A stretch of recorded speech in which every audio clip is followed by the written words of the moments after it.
वं रक्त पीत कफात तिलात समंग नयति गात्राणि समानो नाम मारुत। समान वायु अन्न रस को सर्वस्थान में समनयन करती है। भुक्त द्रव्य को समनयन एसिमिनेट करना या शरीर के उत्पादन रस रक्तादि रूप में परिणत करना समान का कार्य है। ध्यान सिद्ध पुरुषों ने अलौकिक योग बल के प्रभाव से देखा है कि प्राण वायु के अस्थिर होने पर अमर पद की प्राप्ति होती है। यह अमर पद ही ब्रह्म योनि है। उस योनि से ही सबकी उत्पत्ति या वही सबका लय होता है। इस संसार में जीव कर्म बस बारंबार आता जाता है। जो ब्रह्म की खूंटी स्थिर कर मुख्य प्राण को दृढ़ रूप से पकड़े रहता है वह आवागमन से मुक्त हो जाता है। इस प्राण क्रिया के द्वारा ही क्रिया की परावस्था या स्थिति पद की प्राप्ति होती है। उमा सहायं परमेश्वरं प्रभु त्रिलोचनं नीलकंठं प्रशांतं ध्यात्वा मुरे गच्छति भूत योनिम। श्री राम तापिनु। ऊ मन उमा मन ऊ मन शिव, उमा मन लक्ष्मी। शिव अर्थात आत्मा की लक्ष्मी या ऐश्वर्य यह शरीर है। यह शरीर प्रकृति या उमा है। इस उमा की सहायता से अर्थात इस शरीर के द्वारा सर्वश्रेष्ठ ईश्वर के प्राप्त कर सकते हैं। क्रिया की परावस्था में हृदय में स्थिति रूप जो अनुभव है वही ईश्वर है। तब तृतीय चक्षु कूटस्थ दिखती है। यही तृतीय चक्षु है। इस संसार समुद्र स्वरूप है। यह संसार समुद्र स्वरूप है। क्रिया के द्वारा इस समुद्र का मंथन करके जो ऐश्वर्यादि की प्राप्ति होती है यही विषय रूप विष है। इस विष को निगलते हैं नीलकंठ। कंठस्थित षोडश दल पद में वायु स्थिर होने पर साधक नीलकंठ हो जाता है। तब संसार की विष ज्वाला प्रशमित होकर शांति पद की प्राप्ति होती है। तब लगता है कि आमिर बोवा रसे डूबा, यानी बहरा गूंगा और रस में डूबा हुआ।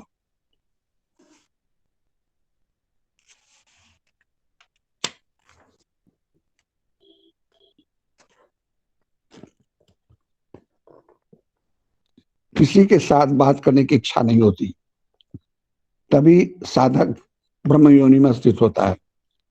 भृगुबली में लिखा है, प्राणो ब्रह्म इति मनो ब्रह्मेति विज्ञानं आनंदं ब्रह्मेशि। प्राण अस्थिर होने पर ब्रह्म हो जाता है। प्राण के साथ मन रहता है, अतः प्राण के अस्थिर होने पर मन भी अस्थिर हो जाता है। तब मन भी ब्रह्म हो जाता है। अर्थात क्रिया की परावस्था में विज्ञान पद की प्राप्ति हो जाती है, वह भी ब्रह्म है। विज्ञान पद के परे जो आनंद बोध होता है वह आनंद भी ब्रह्म है। प्राणापान योग कर्मेति, प्राण और अपान के कर्म को ही क्रिया कहते हैं। इस क्रिया से ही ब्रह्म पद की प्राप्ति होती है। यह कर्म ही प्रकृत कर्म है और सब अकर्म है। इस प्रकार कर्म के रहस्य के अवगत होकर जो कर्म द्वारा जीव भाव को नष्ट कर सकते हैं वही परम तत्व को प्राप्त कर अनायास मुक्त हो जाते हैं। इसलिए भगवान ने इस 13वें अध्याय में जीव के बंधन के कारण तथा उससे विमुक्ति के मार्ग का नियंत्रण किया है।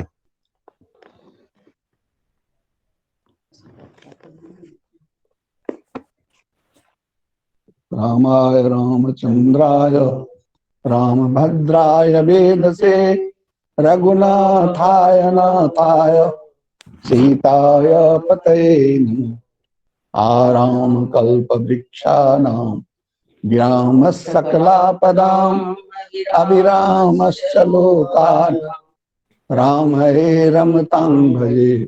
चक्रे रामायणं चक्रं जेन राम कथारसं समाहित परार्थं वाल्मीकिं मधुपं भजे। स्मरन्तं राम रामेति तरन्तं भवसागरं चरन्तं अमृतारण्ये त्वं नमामि कपीश्वरम्। सीताराम राम राम मेरे प्रभु राम राम राम सीता राम राम राम मेरे प्रभु राम राम राम मंगल भवन मंगल हारी द्रवहु सुदशरथ जिर बिहारी बनहि न बरनत बनी बराता होई सगुन सुंदर शुभदाता चारा चासु बाम दिशि लेई मनहु सकल मंगल कही देही। बारात ऐसी बनी है कि उनका वर्णन करके नहीं बनता। सुंदर शुभदायक सगुन हो रहे हैं। नीलकंठ पंछी बाई और चारा ले रहा है, मानो संपूर्ण मंगलों की सूचना दे रहा हो। दाहिन काक सुखेत सुहावा नकुल दरसु सब काहू न पावा सानुकूल बह त्रिविध बचाय बयारी संघट सवाल आव वर नारी। दाहिने और कौआ सुंदर खेत में शोभा पा रहा है। नेवले का दर्शन भी सब किसी ने पाया। तीनों प्रकार की शीतल मंद सुगंध हवा अनुकूल दिशा में चल रही है। श्रेष्ठ सुहागिन स्त्रियां भरे हुए घड़े और गोद में बालक लिए आ रही है।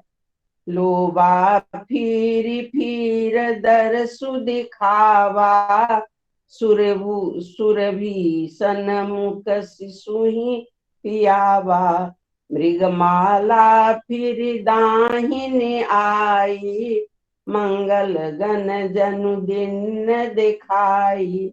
लोमड़ी फिर कर बार बार दिखाई दे जाती है। गाय सामने खड़ी बछड़ों को दूध पिलाती है।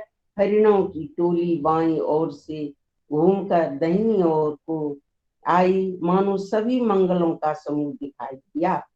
क्षेम करी कह क्षेम विशेषी श्यामा बाम सुरतु बर देखी सन्मुख आयुध धी अरुमीना कर पुस्तक दुई विप्र प्रवीणा। क्षेम करी सफेद सिर वाली चील विशेष रूप से क्षेम कल्याण कर रही है। श्यामा बाई और सुंदर पेड़ पर दिखाई पड़ी। दही मछली और दो विद्वान ब्राह्मण हाथ में पुस्तक लिए हुए सामने आए। मंगलमय कल्याणमय अभिमत फलदाता जनु सब साचे हो नहीं तो भय सगुन एक बार सीता राम राम राम मेरे प्रभु राम राम राम सीता राम राम राम मेरे प्रभु राम राम राम मंगल भवन मंगलहारी द्रवहु सुदशरथ अजिर बिहारी। मंगलमय कल्याणमय और मनोवांछित फल देने वाले सकुन मानो सच्चे होने के लिए एक ही साथ हो गए।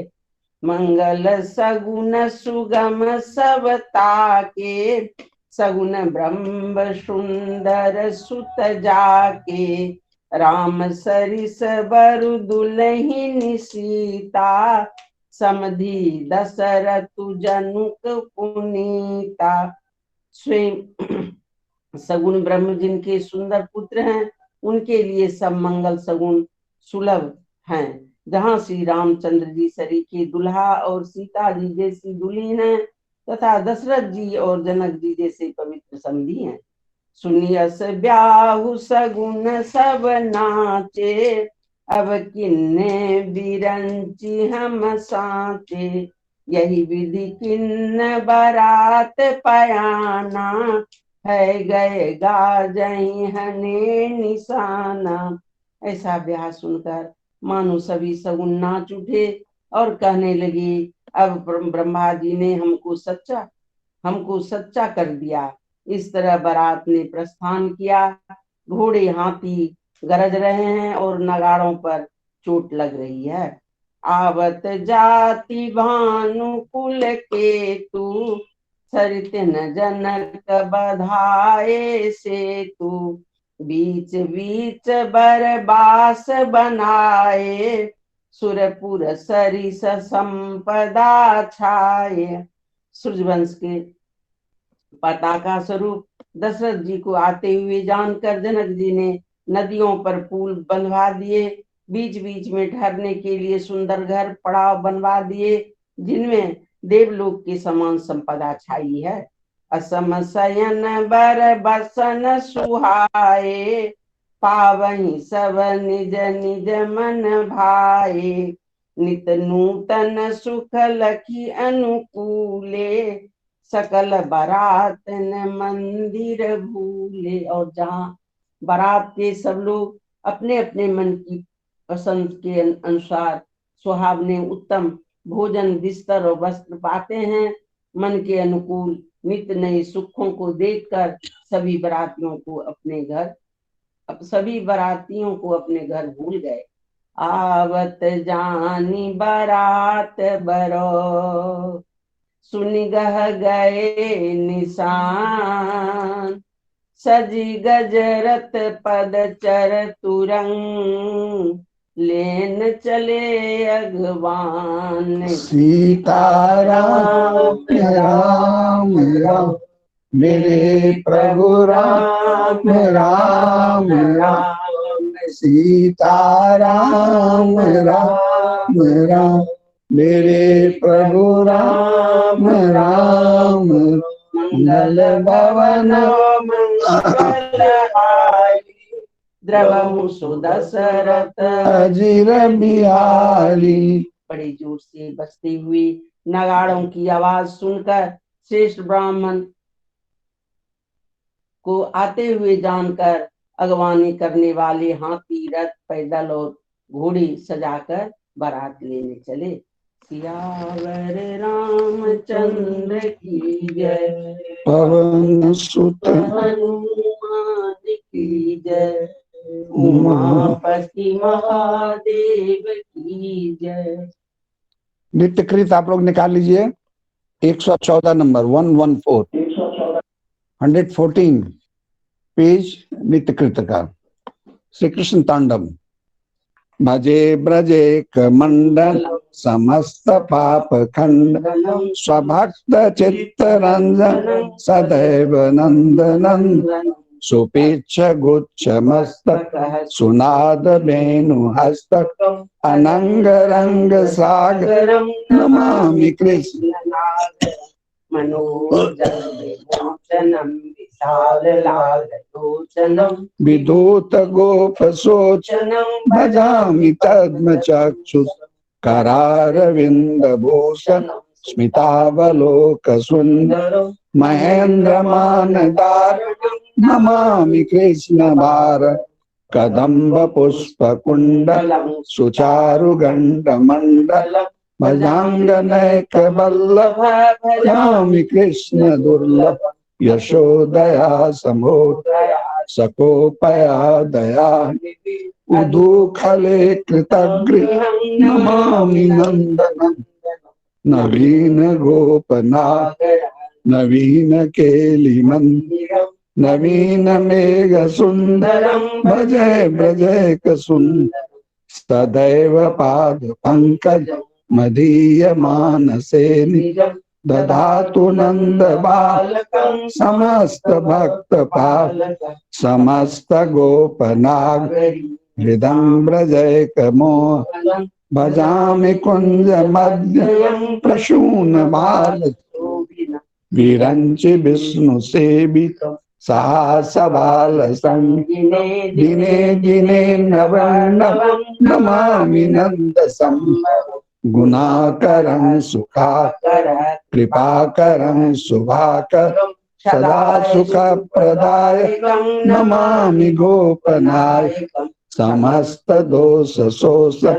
समस्त लोक तोष समस्त दास मानसं भजामि कृष्ण लालसं समस्त गोप नाग निकाम कामदायक दृगंत चारु सायकं नमामि वेणुनायकं भवोद्भवावतारकं भवाब्धि कर्णधारकं यशोमते किशोरकं भजामि दुग्धचोरकं विमुग्ध मुग्ध गोपिका मनोजदायकं नमामि मंजुकानने प्रवृद्ध वनिपाय यदा तथा यथा तथा तदैव कृष्ण सत्व तनोतु नो मनो मुदं प्रभो कृपा विधि श्री कृष्ण गोविंद हरे मुरारे हे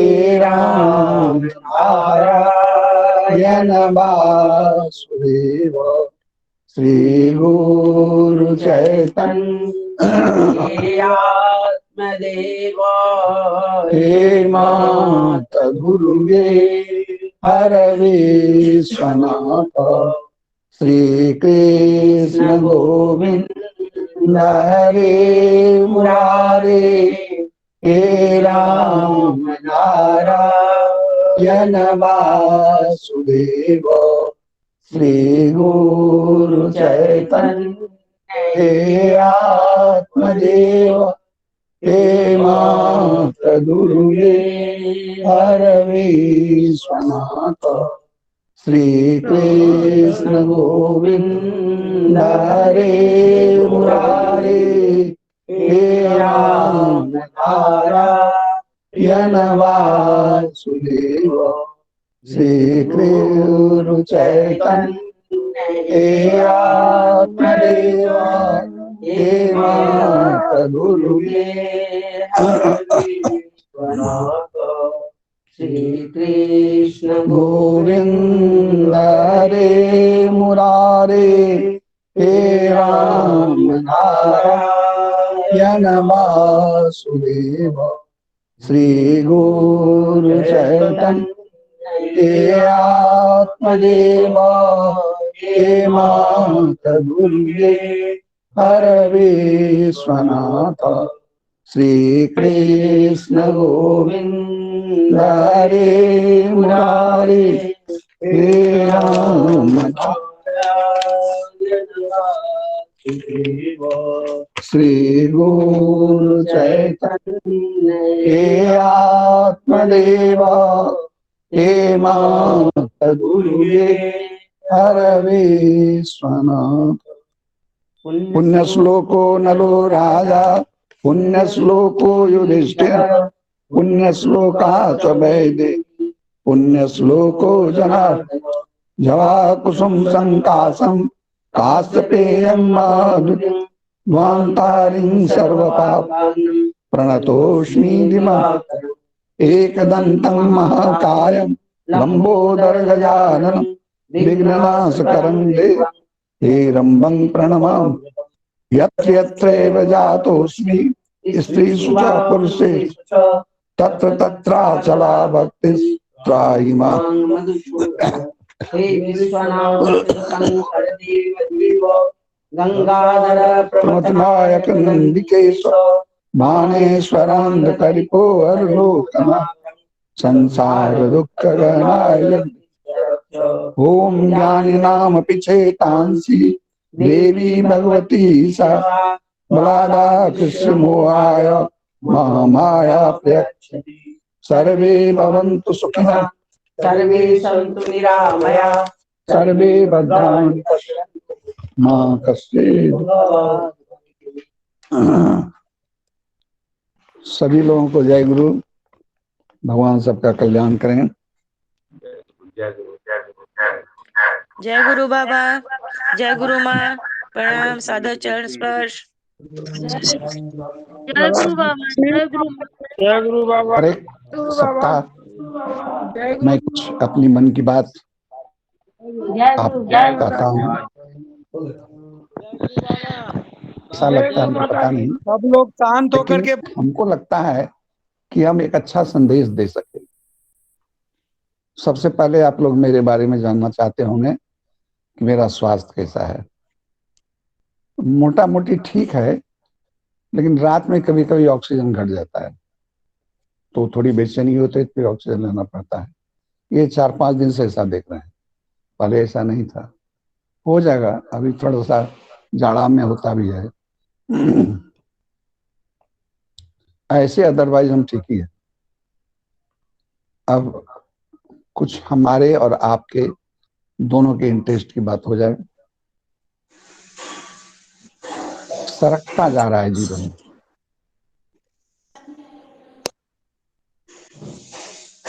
रोज रोज हम लोग मृत्यु की तरफ बढ़ रहे हैं। प्रॉफेट ने कहा था कि every breath we take is a step towards death. एक सांस जो लेते हैं उसके साथ ही हम मृत्यु की तरफ एक कदम बढ़ जाते हैं। लेकिन हमको इस बात का भान नहीं है। हम लोग इस तरह से निश्चिंत बैठे हैं जैसे सब दिन हमको यहीं रहना पड़ेगा। क्या करना है, क्या नहीं करना है, एक तो जानते ही नहीं, जानते तो मानते नहीं, उसका पालन नहीं करते। देखिए, स्थिति ये है कि 90% ऐसा परिवार है संसार में जहां भगवान की कोई चर्चा ही नहीं है। दिन रात लोग मकान बनाएंगे, घर खरीदेंगे, ये करेंगे, वो करेंगे, भौतिक उन्नति के लिए बात क्या करते हैं। पॉलिटिक्स है, पन्ना है, चिन्ना है, क्रिकेट है, जहां भगवान की चर्चा ही नहीं है। कुछ लोग हैं जहां भगवान की चर्चा तो है, लेकिन सिर्फ चर्चा ही है, कोई उसका पालन नहीं करते हैं। उसमें से कुछ बिरले लोग हैं जो चर्चा भी करते हैं और साधन भी करते हैं, और अंत में ऐसे लोग हैं जो चर्चा नहीं करते, सिर्फ साधन ही करते हैं। हम लोग किस श्रेणी में आते हैं ये हमको अपने निश्चय करना पड़ेगा। हमारा ये कहना है कि हम रोज साधन करें। अभी तो बात हमारे एक सप्ताह ही बात कहते हैं, आप सुनते भी हैं। रोज कहिए किसके लिए तो सुबह उठना पड़ेगा, कुछ नहीं करना पड़ेगा। आप जहां हैं, जैसे हैं, उसी अवस्था में। श्वास तो आपका चलता ही है, मन और मंत्र आपको मालूम ही है। बस श्वास को देखिए और मंत्र का जप करते रहिए। अजपा अपने आप में बहुत दिख गया है, तो ये कभी भी कर सकते हैं, कहीं भी कर सकते हैं। तो कम से कम यहाँ ये तो करें, और नियम नहीं पालन करने से कोई भी चीज ठीक से नहीं होता है। इसलिए नियम से हम लोग को अजपान, प्रणायाम, प्राणायाम, और जो जहां तक लिए हैं, मुद्रा, महामुद्रा, जो नहीं लिए हैं उसको लेने का प्रयास करना चाहिए। नहीं तो फिर 8वें क्लास में रह जाइएगा, 9वें में नहीं जाइएगा, जहां है वहीं रह जाइए। इसलिए उसको प्रयास करना चाहिए हम लोग को कि आगे की क्रिया हम लें और रोज करें। यही काम हम सिर्फ अपने लिए करते हैं, बाकी सारा काम हम दूसरों के लिए करते हैं। तो ये पहला बात हमको कहना है। दूसरा, बीज बना बोए फसल नहीं होता है, बिना दिए जीवन में कुछ नहीं मिलता है। इसलिए हम दान पर जोर देते हैं कि हर एक महीना कुछ दान कीजिए। दान के लिए हमेशा पैसे की जरूरत नहीं होती है। हम किसी को सम्मान देते हैं, किसी को स्नेह देते हैं, किसी को अपनापन देते हैं, किसी को हंसाते हैं। कोई दुखी है, चिंतित है, उसको कुछ कुछ बोल करके, जोक वगैरह बोल के उसको हंसाते हैं, ये भी दान है, क्योंकि उसके चेहरे पर हम मुस्कुराहट आते हैं। मौसी में इस बार संग हुआ था, तो नाटक जब चल रहा था तो हमने देखा कि हर एक आदमी के चेहरे पर मुस्कुराहट थी। मैंने कहा था यही मुस्कुराहट देखने के लिए हम संघ का आयोजन किए। हर एक आदमी तनाव में है, तो हम चाहते थे कि हर एक चेहरे पर मुस्कुराहट हो। और आज देख के हमको खुशी है कि हमारा जो प्रोग्राम है वो सफल हो गया। दूसरों को जो हंसाते हैं, दूसरे को जो प्रमोदित करते हैं, ये भी एक दान है। तो पहला हम बोले कि रोज हम साधन करें। दूसरा हम बोले कि हर एक महीना कुछ दान करें। दान के लिए हमेशा पैसे की जरूरत नहीं है। हम जो बड़ों को सम्मान देते हैं छोटे को स्नेह देते हैं, बीमार को सांत्वना देते हैं, जो डरा हुआ है उसको हिम्मत देते हैं, तो ये भी दान ही है। हम जो दूसरों को हंसाते हैं, किसी का आंसू पोंछते हैं, ये भी दान है। हमारे जिस प्रयास से किसी को सुख मिलता हो वो दान है। तो ये दान हम लोगों को करते रहना चाहिए, लेकिन ये हम नहीं कर सकेंगे अगर हमको किसी के प्रति ईर्ष्या द्वेष है, तो नहीं कर सकेंगे। एक आदमी एक साधु के पास गया और कहा, आपके पास तो कुछ नहीं है, 2 लंगोटी सूख रहा है, अब पानी पीते हैं, कोई कुछ दे जाता है तो खा लेते हैं, और हमारे पास सब कुछ है, गाड़ी है, बंगला है, फर्स्ट क्लास पलंग है, नौकर है, चाकर है, लेकिन हम हमेशा चिंतित और परेशान रहते हैं, और आप हमेशा हंसते रहते हैं। आपके पास कुछ नहीं है फिर भी आप मुस्कुराते रहते हैं, और मेरे पास सब कुछ है फिर भी हम दुखी रहते हैं, ऐसा क्यों? उस साधु ने कहा कि जब भी खाली वक्त है उसमें हम भगवान का नाम लेते हैं, और हमको किसी से जलन नहीं है। कोई तरक्की क्या, मकान बनाया, उसका बेटा अच्छा हो गया, तो हमको जलन नहीं होता है। और दूसरा, हमारा कोई शत्रु नहीं है, किसी के प्रति बैर भाव मेरे मन में है ही नहीं, क्योंकि यही जलन और बैर भाव हमारे मुस्कुराहट को बाहर नहीं आने देता है, और हमारे पास ये दोनों है ही नहीं, इसलिए हम मुस्कुराते रहते हैं। हमारी मुस्कान को रोकने वाला कोई है नहीं। हम भी यही करना चाहते हैं कि अधिकतर हम परेशान इसलिए नहीं है कि हमारे पास कुछ कमी है, अधिकतर परेशान हम इसलिए है कि हमारे पड़ोसी के पास ज्यादा है। हमको किसी ने कुछ कह दिया, कभी ने अपमान कर दिया, कुछ कर दिया, तो उससे हम बदला लेना चाहते हैं। हमको बदला नहीं लेना है। भगवान करे और तरक्की करे, कभी किसी का तरक्की देख के जलिए मत। और दूसरा कि किसी के प्रति बैर भाव नहीं रखे। किसी ने हमको नहीं दिया, अपमान कर दिया, करने दीजिए, मेरा क्या जाता है। गौतम बुद्ध को एक बार एक आदमी ने गाली दिया, खूब गाली दिया करके। गौतम मुस्कुराते रहे, तो उसने पूछा कि हम आपको इतना बेइज्जत किए तो आपको दुख नहीं हुआ? बोले नहीं। बोला क्यों? बोला मान लो तुम्हारे पास 10 रुपया है, तुम हमको दिए, हमने नहीं लिया, तो पैसा कहाँ रहेगा? तुम्हारे पास रहेगा। ठीक उसी तरह से तुमने हमको गाली दिया, हम लिया ही नहीं उसको, तो गाली तो तुम्हारे पास रह गया, उस गाली से हम क्यों अफेक्टेड होंगे? ठीक उसी तरह हम कहते हैं कि संसार में अच्छे लोग भी हैं, बुरे लोग भी हैं। बुरा लोग जो है वो बुराई ही करेंगे, क्योंकि यही उसका स्वभाव है। हम अपने को उससे बचा के रखें। भाई तुम्हारी बुराई तुम्हारे पास रहे, हम उससे अफेक्टेड होने वाले नहीं है। तो हम किसी से जले नहीं, किसी का तरक्की देख के हमारे भीतर अब कहीं हो तो जाता है, जलन तो आ जाती है मन में, उसको क्या करे? जो साधन करेगा उसके मन में कभी नहीं आएगा, जो नहीं करेगा उसके मन में यही सब आएगा और कुछ नहीं आएगा। इसलिए साधन करना पड़ेगा, बिना साधन किए इससे मुक्ति पाना बड़ा है। हमारे घर में 2 तल्ला 3 तल्ला मकान किसी का बन गया तो हम बेचैन हो जाते हैं। क्यों भाई? वो अपना पैसा से बनाया, हमारा क्या जाता है। लेकिन हम नहीं ऐसा हो पाते हैं, हमारे मन में जलन हो ही जाए। जलन हुआ तो हम परेशान होंगे। बैर भाव, हमारा उसने इंसल्ट किया, हमको नहीं बैठने बोला, हमको नहीं बोला, ये सब सोचने लगिएगा ना, सम्मान पाने की इच्छा जब तक है तब तक अपान होने का डर बना रहेगा। इसीलिए हमको कोई सम्मान दे, कोई अपमान करे, हमारा क्या जाता है।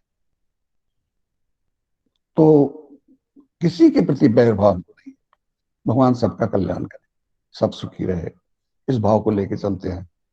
तो ये 2 कारण है जो हमको मुस्कुराने नहीं देता है। हम कहते हैं कि वो 2 कारण गुरु को दे दीजिए।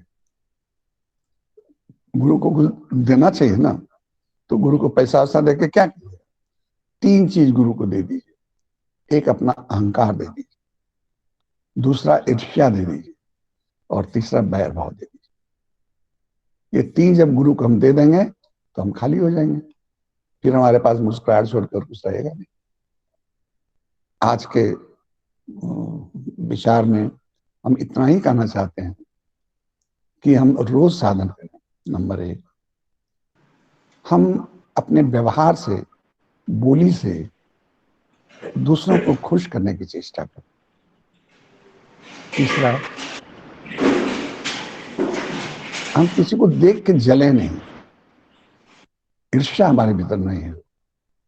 और चौथा, हमारा कोई शत्रु नहीं है। एक बार चीन के महाराजा जा रहे थे तो रास्ते में सब आदमी उनको जोहार कर रहा था। एक साधु बैठा हुआ था, उसने नहीं किया तो उनको बड़ा बुरा लगा कि हम राजा हैं और हमारा जोहार नहीं हुआ। तो बोला आप कौन हैं? बोला आप कौन हैं? बोले हम राजा हैं। बोले हम महाराजा हैं। बोले आपके पास क्या है? मेरे पास तो नौकर है, चाकर है, सेना है। तो बोले हमारा कोई शत्रु ही नहीं है, हम सेना लेके क्या करते? जिसका कोई शत्रु ही नहीं हो उसको सेना की क्या जरूरत है? हमारा कोई शत्रु ही नहीं है, इसलिए कि हम किसी के प्रति शत्रुता का भाव नहीं रखते हैं। किसी के प्रति शत्रुता का भाव जब हम रखेंगे तब हमारा शत्रु होगा। लेकिन हम शत्रुता का भाव नहीं रखते, इसलिए हमारा कोई शत्रु नहीं है। और शत्रु नहीं है तो सेना की क्या जरूरत है?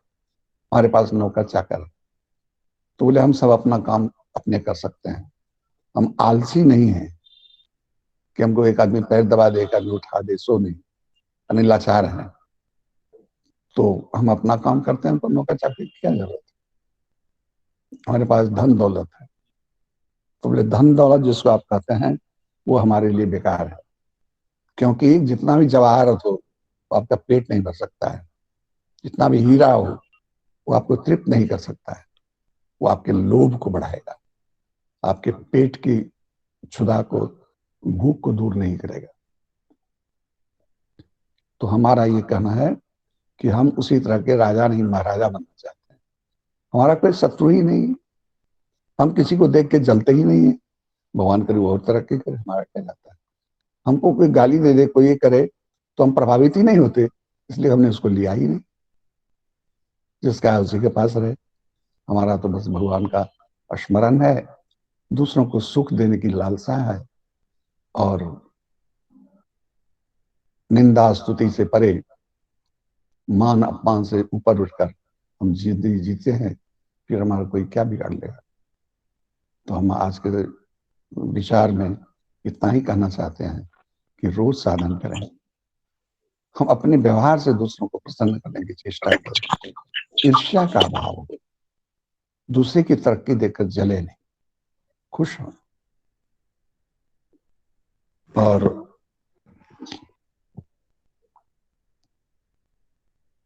चौथा, कि शत्रुता का भाव नहीं है। कभी किसी का बुरा सोचे ही नहीं तो हमारा बुरा होगा ही नहीं। शत्रुता का भाव किसी के प्रति नहीं। भगवान सबको सुखी रखे, हमारा कोई शत्रु ही नहीं है, फिर हम विचलित क्यों हो? तो ये कुछ बातें आपसे बांटनी थी। अभी का जो समय है उसमें ओमिक्रॉन के रूप में एक वायरस आ गया है, लेकिन इसमें डरने की जरूरत नहीं है। ये बहुत खतरनाक नहीं है। एक दो हुआ वो ठीक हो गया है, बहुत डरने की जरूरत नहीं है, लेकिन प्रिकॉशन लेने की जरूरत है। खासकर जब बाहर जाएं तो मास्क जरूर लगा लें, गर्म पानी का सेवन करें, जाड़ा में से भी आ गया है, और थोड़ा कांटेक्ट डिस्टेंस मेंटेन करें। ये तीन चीज जरूर करें। खाना पीना में बासी खाना बहुत ही नहीं, ताजा खाना खाएं। और सात्विक जीवन जिसका होता है ना, उसका सब कुछ अपने आप सात्विक हो जाता है। मैं आपके परिवार के स्वस्थ जीवन की कामना करता हूं, और ये इल्तजा करता हूं कि जो बात हम बोलते हैं हम भी उसमें जिए और आप भी जीविए। तो हम दोनों का जीवन सुखी हो जाएगा। जय गुरु महाराज।